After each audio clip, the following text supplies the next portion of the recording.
Hi friends, இன்றைக்கி நம்ம bank of Baroda ஏடிஎம்மில் எப்படி கேஷ் வித்ட்ராவல் எடுக்கிறதுன்னு பார்க்க போகிறோம்.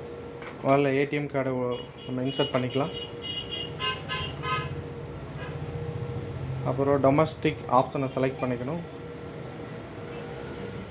தமிழா, இங்கிலீஷா, ஹிந்தியான்னு நீங்கள் லாங்குவேஜ் செலக்ட் பண்ணிக்க. நான் இங்கிலீஷ் செலக்ட் பண்ணிக்கிறேன். அப்புறம் என்ட்ரு பின் கொடுங்க.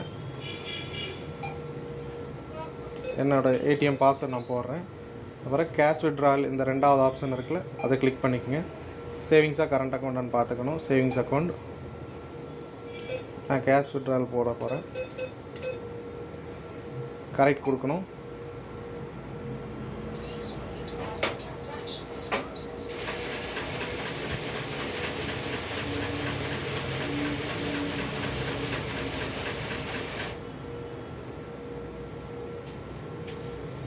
அவ்வளோதான் ஃப்ரெண்ட்ஸ், ஈஸியாக நம்ம ஏடிஎம்மில் கேஷ் வித்ட்ராவல் பண்ணியாச்சு. தேங்க்யூ.